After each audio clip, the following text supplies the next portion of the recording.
Hello everyone, welcome to my channel बादल this side. आज हम जानेंगे मार्केट में सपोर्ट और रेजिस्टेंस की क्या अहमियत है और वो कैसे वर्क होते हैं to basic to the advance level. आज हम देखेंगे इस्तेमाल हम मार्केट में किस तरह कर सकते हैं। So let's get started. आज हम जानेंगे सपोर्ट के बारे में, रेजिस्टेंस के बारे में।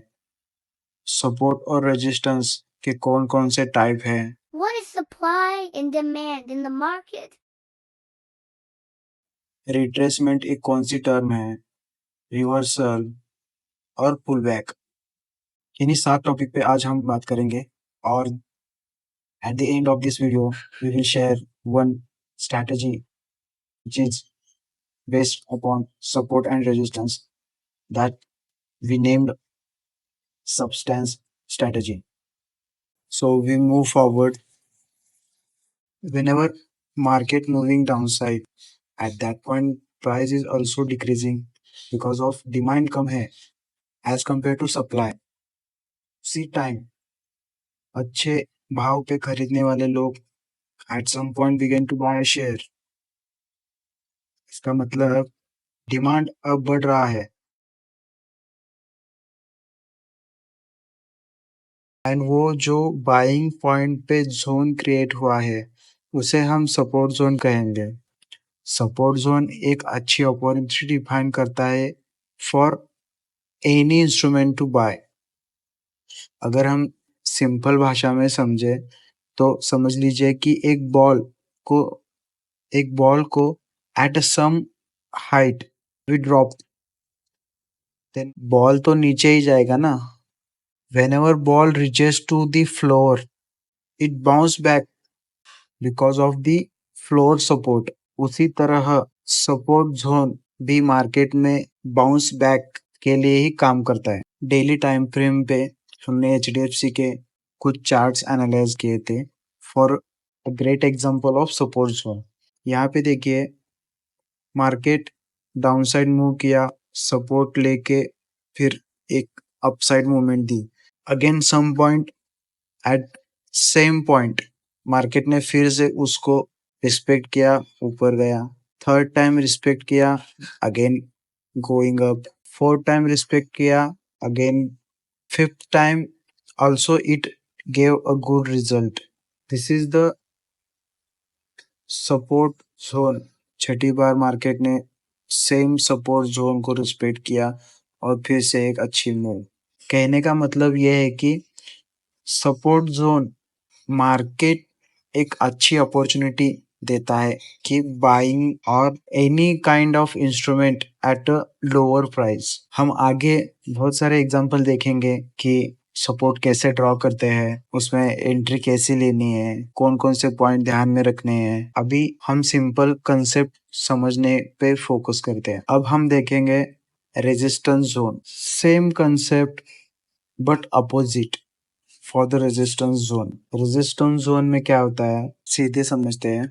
मार्केट जब ऊपर की तरफ बढ़ता है तो एक ऐसा पॉइंट भी आता है कि नए बायर्स हेजिटेट होते हैं कि बाइंग करने के लिए, क्योंकि एक तो जो प्राइस है वो प्राइस तो बहुत है, ऊपर से अगर सेलिंग प्रेशर आया तो यहाँ नुकसान भी हो सकता है। दूसरी बात, जिन्होंने नीचे कहीं बाइंग किए है वो लोग इस लेवल पे अपना कुछ प्रॉफिट बुक करना चाहते होंगे। ये सब सेंटिमेंट्स ध्यान में एक ऐसा सेंटिमेंट तैयार होता है कि ये जो रेजिस्टेंस जोन मतलब एक मार्केट अप ट्रेंड में एक पॉज आता है। That pause is also called a resistance zone. इस जोन पे हम प्रॉफिट बुकिंग कर सकते हैं। अगर कुछ शेयर्स हमें शॉर्ट्स करके प्रॉफिट करना है तो वो भी हम यहाँ कर सकते हैं। रेजिस्टेंस जोन के हमने कुछ चार्ट्स एनालाइज किए थे इन HDFC बैंक। मार्केट में एक डिमांड क्रिएट हुआ, मार्केट ऊपर गया। At some point market resist, that point is a zone created. मार्केट में डिमांड बढ़ने की वजह से मार्केट ऊपर गया। At some point market resist, then drop down again.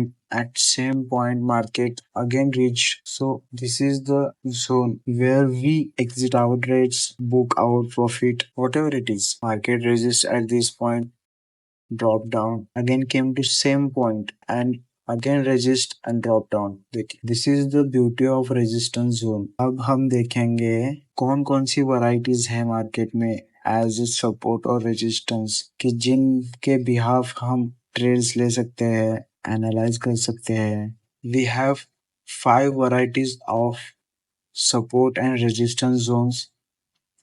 First is trend line, second is moving average, third is range, fourth is round number and fifth is golden ratio. अब trend line क्या है, moving average क्या है, range क्या है, round number क्या है, golden ratio क्या है, ये हम देखेंगे अगले स्क्रिप्ट पे. This is the trend line. Trend line means market तो ऐसे डायरेक्टली वर्टिकल लाइन से मूव नहीं करता. मार्केट को मूव करने के लिए जरा ऊपर some pull back, again ऊपर some pull back, again ऊपर some pull back, again ऊपर, ऐसे करके ही तो जाना पड़ेगा ना. सो ये 3 पॉइंट को जो लाइन कनेक्ट करती है इसे हम ट्रेंड लाइन जोन कहते हैं. इस ट्रेंड लाइन जोन का इस्तेमाल हम ट्रेड एंट्री के लिए और एग्जीक्यूशन के लिए कर सकते हैं. वो कैसे हम अभी देखेंगे. मार्केट ने यहाँ पे सपोर्ट लिया, ये एक सपोर्ट जोन भी हो गया. Then market moving up trend, market ने पुल बैक दिया, सेम पॉइंट मार्केट ने फिर से सपोर्ट लिया. तो ये 2 पॉइंट ध्यान में रखते हमने एक ट्रेंड लाइन ड्रॉ की. मार्केट फिर से अगर इस पॉइंट पे आता या इस पॉइंट पे आता तो एक ट्रेडिंग में बाइंग के लिए अपॉर्चुनिटी मिल सकती थी, लेकिन अनफॉर्चुनेटली मार्केट यहाँ से ब्रेकआउट हुआ और एक डाउनसाइड मूव दिया. ये तो हमारे हाथ में नहीं है. ट्रेंड लाइन कैसे वर्क होता है ये हम आगे भी देखेंगे. ये सिर्फ एक एग्जाम्पल है कि एक्चुअल में ये लाइन क्या डिफाइन करता है. और मार्केट में ऐसा है कि ये जो लाइन ट्रेंड लाइन हम ड्रॉ करते हैं 30 to 45 डिग्री में ही होनी चाहिए. ऐसे अगर हम यहाँ ऐसे ड्रॉ करें तो ये ट्रेंड लाइन नहीं हो सकती ना. ट्रेंड लाइन एक तो 30 डिग्री या तो ज़्यादा से ज़्यादा ही 40 डिग्री, ये दोनों ही एंगल में वैलिड हो सकती है. Next is moving average. What is moving average. Market में आज क्या हुआ, कल क्या हुआ और पिछले 5 दिनों में क्या हुआ, ये कुछ पैटर्न्स में डिफाइन होता है. Just like candlestick pattern, line pattern, whatever it is.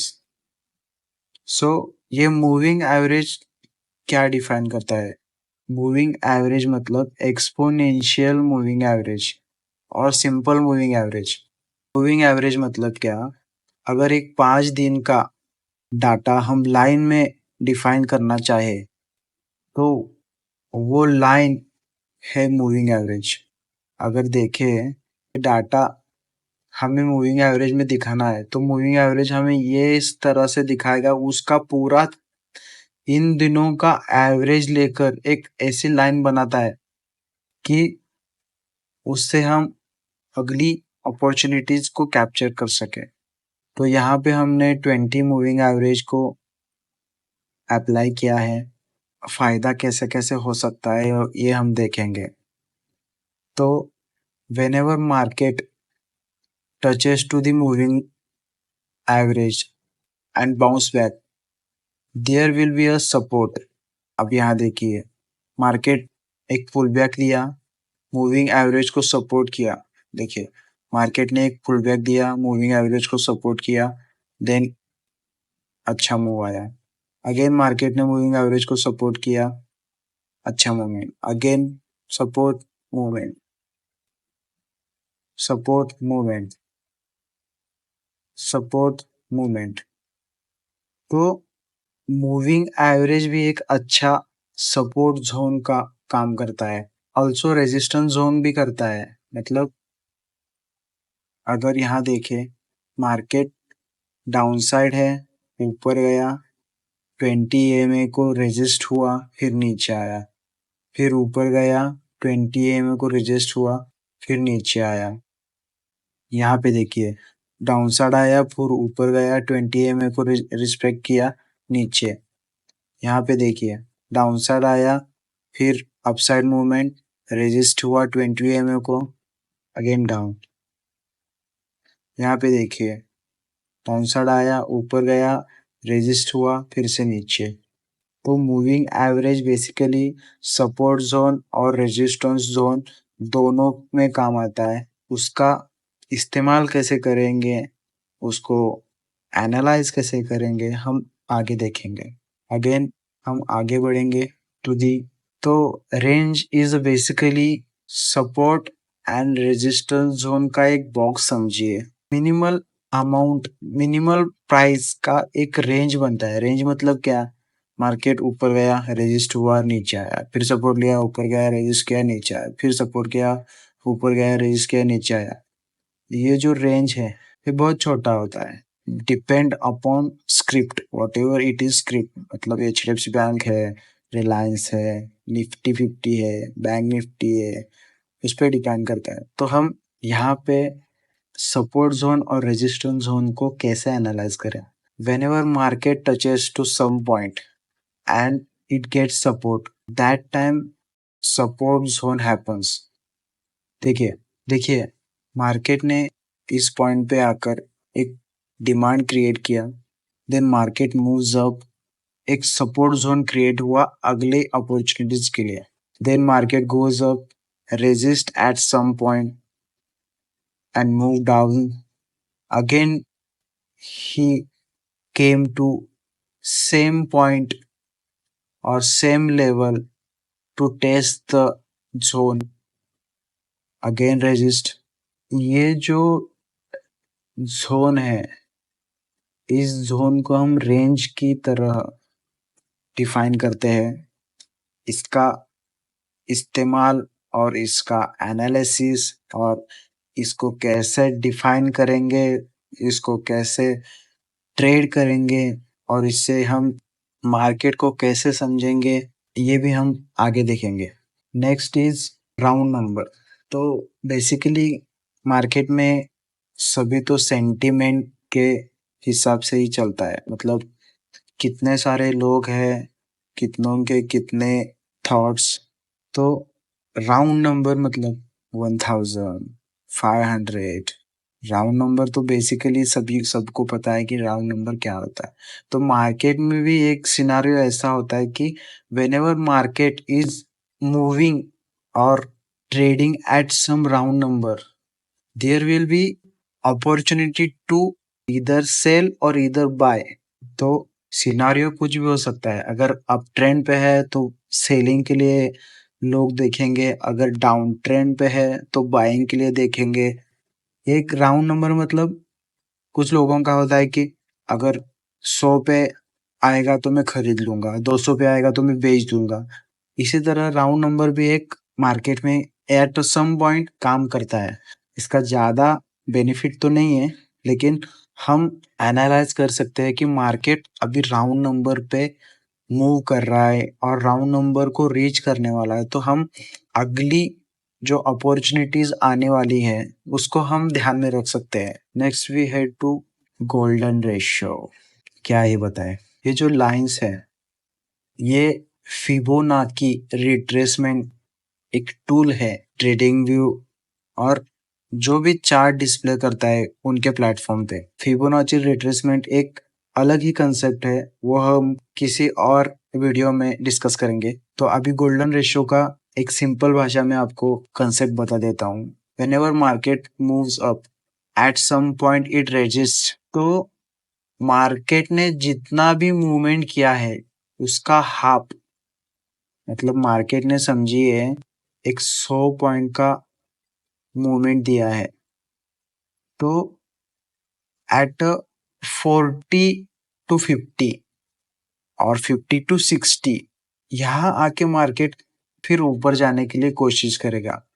Eight this point this is the golden ratio. यहाँ पे देखिए मार्केट ने क्या किया, एक अपसाइड मूवमेंट दिया, at some point it resist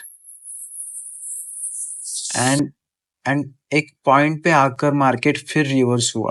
तो ये जो 0.618 ये जो वैल्यूज दिखा रहा है, ये गोल्डन रेशियो का कंसेप्ट है। सिंपल भाषा में समझिए, अगर मार्केट कुछ मूवमेंट करता है तो उसको एक पुल बैक देना होगा, और पुल बैक देकर जब वो सपोर्ट लेता है, अगर वो गोल्डन जोन होगा तो चांसेस बहुत है कि वो यहाँ पे सपोर्ट ले सकता है। नेक्स्ट हम देखेंगे accuracy. We discuss about varieties of support zones and resistance zones, and then वो सभी जोन के एक्यूरेसीज कितने हैं मार्केट में, मतलब उसके बेसिस पर अगर हम ट्रेड लेंगे तो कितनी एक्यूरेसी है कि वो ट्रेड एक्यूरेट आ सकते हैं। Here are the examples. Description में हम प्रेजेंटेशन का पीपीटी और सम पीडीएफ अपलोड कर देंगे, वीडियो के बाद आप देख सकते हैं। वी मूविंग फॉरवर्ड, जैसा कि हमने शुरुआत में डिस्कस किया था कि एंड में हम एक स्ट्रैटेजी पर डिस्कस करेंगे और एक स्ट्रैटेजी देंगे जिसके बिहाफ आप सपोर्ट और रेजिस्टेंस पे ट्रेड ले सके। This is the substance strategy, हम ये एंड में देखेंगे। अब हम देखेंगे बेसिक टर्म्स ऑफ टेक्निकल्स, मतलब मार्केट में क्या क्या बेसिक टर्म्स हैं, जैसे कि मैंने भी अभी अभी बोला था पुल बैक, रिट्रेसमेंट, क्या चीज है, सप्लाई डिमांड, Consolidation. ये हम ब्रीफली देखें। फर्स्ट पॉइंट पुल बैक, हमने अभी डिस्कस किया कि मार्केट वर्टिकल डायरेक्शन में मूव नहीं करता, मार्केट मूवमेंट करता है ऐसे। व्हेनेवर मार्केट मूव्स अप और एक छोटा सा रिट्रेसमेंट लेता है, और ये जो रिट्रेसमेंट है इसे हम सिंपल भाषा में पुल बैक कहते हैं। These are this some terms, जैसे कि अगर हम किसी को बोलते हुए देखें कि मार्केट में एक पुल बैक आया है, मार्केट में एक रिट्रेसमेंट आया है, तो हम सीधे से जान सके कि एक्चुअली हुआ क्या है। तो second is supply and demand. Supply और डिमांड ये टर्म इस तरह के मार्केट में यूज किए जाते हैं for deciding the price of instrument. Simple भाषा में अगर हम अगर समझे एक एप्पल है और एप्पल की सप्लाई मतलब स्टोरेज बहुत है लेकिन कस्टमर बहुत कम है उस प्राइस को खरीदने के लिए, तो मार्केट प्राइस ड्रॉप करता है कि कस्टमर उसे खरीद सके। फिर भी कोई कस्टमर नहीं आया तो फिर से मार्केट में उस प्राइस को ड्रॉप किया जाता है। उसका अपोजिट होता है डिमांड। अगर प्राइस एक स्पेसिफिक रेंज में आता है, अगर प्राइस एक स्पेसिफिक रेंज में आता है तो उस चीज को खरीदने का डिमांड बढ़ता है, उसी तरह प्राइस भी बढ़ता है। इसी टर्म्स को ट्रेडिंग में सप्लाई यानी कि रेजिस्टेंस और डिमांड यानी कि सपोर्ट कहते हैं। थर्ड इज रिट्रेसमेंट, जैसे कि हमने गोल्डन रेशियो में 0.618 जो मार्केट करेक्शन और प्राइस रिवर्सल करता है उसे हम रिट्रेसमेंट कहते हैं। पुल बैक और